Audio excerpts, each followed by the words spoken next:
Merci beaucoup. Bonjour à tous. Avant de commencer, je voudrais vraiment remercier sincèrement le professeur Renard et le doyen Mondin pour cette invitation. Je suis vraiment très honoré d'être ici. C'est pour moi un grand honneur d'être ici et d'être modéré aussi par le doyen Bringer. C'est pour moi aussi un grand honneur d'être avec vous aujourd'hui pour évoquer un sujet très vaste qui sont les grandes mutations de la cardiologie. Alors, pour commencer, le cœur est un organe musculaire creux qui assure la circulation sanguine. Alors, lorsqu'on va parler de cardiologie, on a un sujet qui est vaste.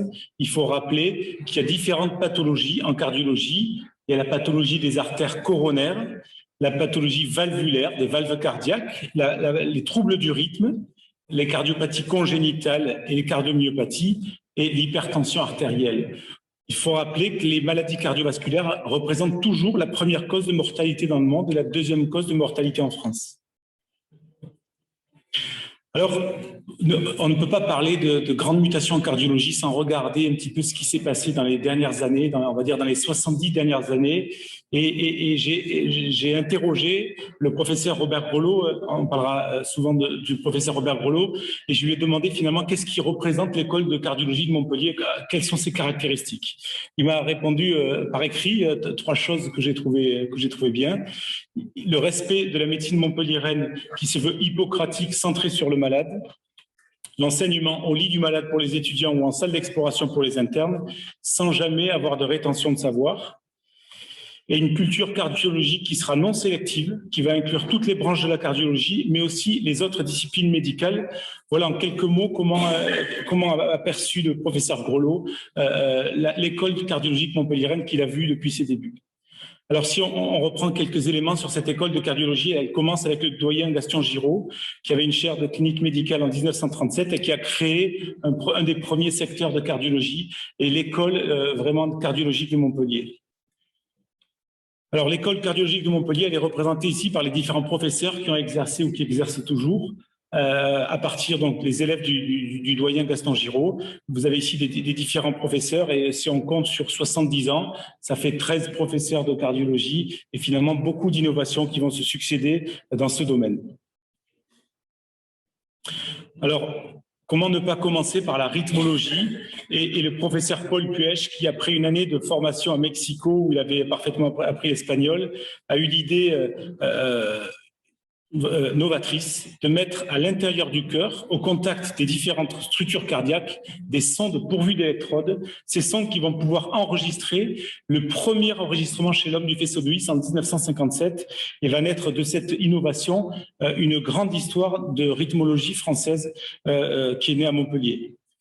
Donc, le professeur Robert Grelot, le docteur Pierre Gallet, Paul Puech, et à Paris, le professeur Slama et ses élèves vont créer la rythmologie française et la compréhension des troubles du rythme cardiaque et la création dans chaque hôpital universitaire des écoles de rythmologie. Et ils vont, à partir de cette compréhension, développer les techniques d'ablation des troubles du rythme. Et la grande école de Montpellier, mondialement reconnue de rythmologie, est née à cette époque. Deuxième grande innovation, ce sont le cathétérisme cardiaque, la mesure de pression dans les cavités cardiaques et l'exploration des coronaires qui sont nés avec Hugues Latour et Robert Grelot à la fin des années 50 et 60. Puis l'idée un peu folle de Andreas Grunzig, un Suisse, qui va pour la première fois réaliser avec un ballonnet qu'il a confectionné une angioplastie coronaire, c'est-à-dire une dilatation coronaire au ballonnet, il y a plus de 40 ans, dilatation au ballonnet sur l'interventriculaire antérieur. Et quelques années plus tard, Robert Grelot fera la première angioplastie au ballonnet à Montpellier. Et il m'a signalé que 35 ans plus tard, ce malade était toujours en bonne santé. Et c'était la toute première angioplastie. Et on va voir que l'angioplastie va avoir un développement absolument spectaculaire dans le monde et va dériver sur d'autres techniques. Le premier stent, comment ne pas parler du professeur Jacques Puel de Toulouse, de l'Occitanie, qui a mis le premier stent au monde, stent coronaire, en 1986. Et le développement de cette technique sera absolument considérable en France et dans le monde. Parallèlement à la cardiologie, quelques mots sur la chirurgie cardiaque. La cardiologie et la chirurgie cardiaque sont vraiment liées. Le professeur Eric Neck, le professeur André Thévenet, le professeur André Chaptal, de par les progrès de l'anesthésie-réanimation, la création de la circulation extracorporelle, vont faire les premiers remplacements valvulaires, les chirurgies coronaires et les cardiopathies congénitales. La greffe cardiaque à Montpellier a été vraiment menée par André Thévenet et Bernard Alba. Après une année de formation à Houston, les premiers programmes de greffe cardiaque à Montpellier ont été réalisés en 86.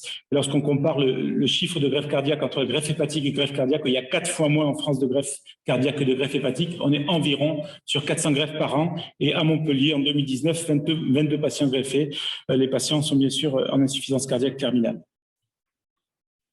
L'imagerie cardiaque, là aussi, c'est le professeur Patrick Messner qui a amené cette technique absolument indispensable à la compréhension et à l'analyse des cardiopathies et bien sûr à l'enseignement au niveau national et régional de cette partie de la cardiologie qui est fondamentale.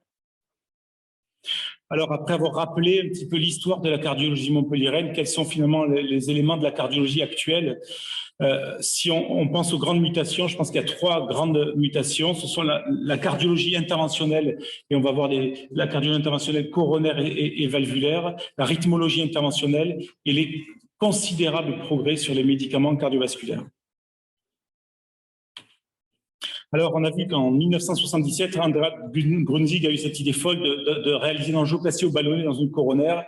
Et 40 ans après cette première angioplastie, on peut parler de révolution médicale avec un développement incroyable de par le monde dans le traitement de la cardiopathie ischémique, de la maladie coronaire. Et des millions de patients sont traités chaque année dans le monde. Il y a environ 550 000 angioplasticiens dans le monde qui réalisent ces angioplasties au quotidien et qui ont permis de réduire la mortalité de l'infarctus par 3 en à peine 20 ans. Sur les 20 dernières années, on est passé d'une mortalité de l'infarctus de 15% actuellement à une mortalité hospitalière de 5%. Alors, la recherche en cardiologie interventionnelle, elle est vaste. On ne détaillera pas toutes les recherches, mais je vais essayer de vous donner quelques éléments sur la recherche que nous conduisons en cardiologie. Le premier élément, c'est l'imagerie endocoronaire et l'amélioration de la qualité de l'imagerie, notamment par l'imagerie endocoronaire qui s'appelle l'OCT, une technique qui va analyser la réflexion de la lumière rouge sur les états de surface de la coronaire et qui va permettre d'analyser très finement les qualités de l'angioplastie. Vous voyez ici des très hautes résolutions et on se retrouve à l'intérieur de la coronaire avec des mailles de stent que vous voyez apparaître. Et on va s'assurer que le stent est parfaitement apposé sur la coronaire. Cette imagerie endocoronaire va aussi nous permettre de comprendre, on voit ici l'analyse de la rupture de plaque d'athérome. Ici, vous voyez une sorte de cratère qui s'est développé et donc une meilleure compréhension de la maladie coronaire. Les médicaments en cardiologie, c'est aussi une participation très importante. Alors, une des parties importantes des médicaments dans la cardiologie interventionnelle, ce sont les antiplaquettaires. Alors, vous allez me dire pourquoi les antiplaquettaires dans la cardiologie interventionnelle? Pour 2 raisons. La première, c'est que lorsqu'on a un infarctus, on a une rupture de plaque d'athérome et c'est le thrombus qui est au début très plaquettaire qui vient boucher l'artère coronaire. Donc, finalement, c'est une maladie mixte, une maladie de la plaque d'athérome et une maladie du sang. Et finalement, le thrombus va venir bloquer. Et vous avez ici une image d'une coronaire droite qui est occluse par à la fois une plaque d'athérome et un thrombus. Il va donc falloir être très actif sur le côté sanguin du vaisseau. Première raison. Deuxième raison, lorsqu'on met un stent, vous l'avez ici imagé, le stent va être recouvert progressivement de tissu endothélial et dans les premiers mois, dans les premières semaines, les plaquettes vont avoir tendance à s'agréger sur le stent. Les antiplaquettaires auront donc un rôle capital pour faire progresser la cardiologie interventionnelle et sans ces anti-agrégants plaquettaires, le stent aurait disparu car sans ces médicaments, 1/4 des stents se bouchent avec un décès 1 fois sur 2. Donc, cette technique aurait disparu si les antiplaquettaires n'avaient pas été là pour permettre d'utiliser ces produits, ce dispositif implantable. Alors, nous avons beaucoup travaillé sur la variabilité de réponse à un médicament particulier qui s'appelle le clopidogrel. Son petit nom, c'est le Plavix, un nom qui est connu. C'est un médicament qui est remarquable, mais qui a des particularités.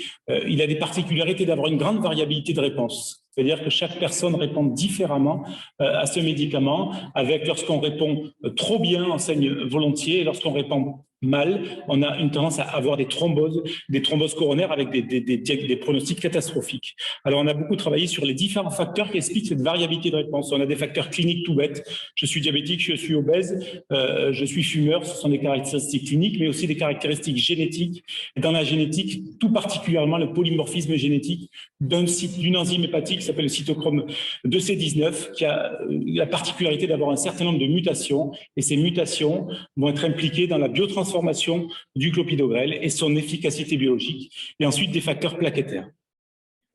Alors, on a conduit des grands essais, des essais sur cette médecine personnalisée des médicaments pour améliorer les résultats des stents, avec des adaptations au profil génétique du patient ou des adaptations à des tests de fonction plaquettaire. Donc, c'est des essais importants qui ont conduit sur de nombreux patients et qui ont permis de faire avancer la compréhension sur cette optimisation du traitement antiplaquettaire.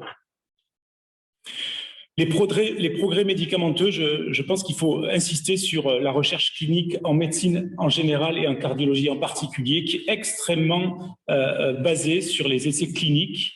Et on a observé depuis des dizaines d'années en cardiologie en particulier, la médecine avance que lorsqu'elle est basée sur des preuves scientifiques. Et comme c'est une maladie très largement diffusée dans le monde, on a la chance d'avoir des grands essais cliniques qui incluent des dizaines de milliers de patients. Et grâce à ces essais cliniques, on répond à chaque fois à une petite question, mais une question qui aura son importance.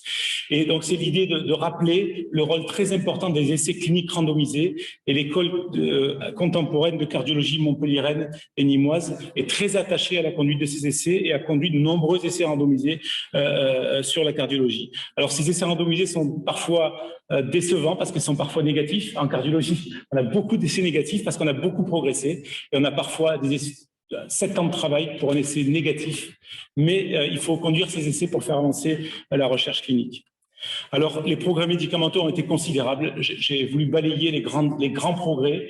Le traitement de l'hypertension artérielle, des progrès absolument considérables sur cette partie. Les antiplaquettaires et les anticoagulants, on n'a pas parlé des anticoagulants, mais là aussi des grands progrès sur ces médicaments. Les traitements de l'insuffisance cardiaque, les traitements sur l'hypercholestérolémie et même des traitements anti-inflammatoires. Le professeur Roubi a beaucoup contribué avec le Canada à une étude sur un médicament issu de la colchicine. Donc, il y a vraiment des grands progrès médicamenteux qui ont été faits en cardiologie. Et ensuite, il y a de la recherche, on a vu, sur l'imagerie, sur les médicaments et sur les dispositifs médicaux. Là aussi, des grands essais ont été conduits, des grandes innovations. J'ai ici représenté, on conduit un essai au niveau national sur la lithotripsie intracoronaire, un petit ballonnet qui va délivrer des ultrasons pour casser les calcifications coronaires. Et là, le deuxième essai qui a été publié très récemment, qui est une mesure de pression intracoronaire pour mesurer la pression intracoronaire dans l'infarctus. Là aussi, c'est un essai qui n'a pas montré sa supériorité par rapport à une stratégie classique, mais un essai qui vient d'être conduit. Alors, comment ne pas parler de cardiologie interventionnelle sans parler des valves et d'un grand pionnier de la cardiologie française qui est le professeur Alain Cribier, qui a fait la totalité de sa carrière pour essayer d'amener une innovation qui est l'idée de transposer le stent coronaire à un stent sur une valve. Et l'idée, c'était d'essayer d'implanter une valve par voie percutanée sur la valve aortique calcifiée afin de remplacer une valve sans ouvrir le cœur, de la même technique que l'a fait la coronaire. Alors ici, Alain Cribier avec son premier patient au CHU de Rouen en 2002. Et donc, je vous ai transposé la technique. Globalement, on va monter une petite sonde qui va, ici, on a l'orifice aortique qui est calcifié. Le guide va passer, malheureusement, ça passe pas bien. Donc, globalement, on a la version finale. Vous voyez que la valve est en place. Elle est venue écraser l'ancienne valve. Elle a gardé sa structure par le stent métallique. Et j'espère qu'on verra. Voilà, la valve va s'ouvrir tout à fait normalement. Elle ouvre, elle laisse passer le flux. Et donc, c'est ce qu'on appelle le TAVI, le remplacement valvulaire aortique percutané, une technique percutanée qui s'est développée là aussi de manière considérable dans le monde. Et grâce au professeur Bernard Alba et au professeur Florence Leclerc, nous avons développé très tôt sur le CHU de Montpellier une collaboration assez unique, qui est une collaboration publique-privée de tous les centres du Languedoc-Roussillon qui vont venir travailler sur le lieu unique du CHU de Montpellier. Et donc, ça nous a permis un développement assez considérable de la technique sur Montpellier à travers ce groupement sanitaire. Et bien sûr, dans le monde et en France, cette technique a explosé avec 14 000 patients implantés par an et plus de 300 000 cas dans le monde. Alors, ça nous a permis, malheureusement la diapositive a sauté, de publier un grand essai sur la technique, donc c'est Florence Leclerc, premier auteur de cet essai, sur la technique d'implantation des valves sans utiliser de ballonnet, c'est-à-dire qu'on a pu montrer qu'on pouvait implanter la valve directement, sans prédilater d'abord avec un ballonnet, une étude que nous avons publiée en 2020. Voilà pour la cardiologie interventionnelle. Pour la rythmologie interventionnelle, donc l'école montpelliéraine de rythmologie continue ses progressions, ses avancées, avec des ablations de tous les troubles du rythme, qu'ils soient auriculaires, ventriculaires, chez l'adulte et chez l'enfant. Et c'est le professeur Jean-Luc Pasquier qui est en charge de cette école rythmologique montpelliéraine qui garde sa grande réputation nationale. Et enfin, l'insuffisance cardiaque qui est pilotée par le professeur François Rouby, avec là aussi une grande collaboration entre les chirurgiens cardiaques, les cardiologues et bien sûr les anesthésistes réanimateurs. Donc en conclusion, la cardiologie est une discipline qui a connu des progrès absolument remarquables dans un temps relativement court. L'école de cardiologie de Montpellier s'est illustrée, et en particulier en rythmologie dans les dernières années, mais on essaie de reprendre le flambeau sur la cardiologie interventionnelle. Je voudrais associer à l'école de Montpellier, où on a listé les professeurs des universités, tous les praticiens hospitaliers qui sont vraiment un élément capital pour faire avancer cette école de cardiologie montpelliéraine. Je pense que nous avons évolué inexorablement vers une cardiologie toujours plus technique, toujours plus spécialisée. Et je crois que c'est important, lorsqu'on regarde nos trois missions, loigner, enseigner et faire de la recherche, de pouvoir utiliser cette transition dans notre quotidien, à savoir lorsqu'on va enseigner avec les étudiants pour utiliser la simulation, lorsqu'on va informer ou soigner le patient, utiliser de nouvelles techniques, l'angioplastie robotisée qui arrive déjà, et bien sûr en gardant toujours le patient qui doit rester au centre du système de soins hospitalo-universitaire. Je vous remercie.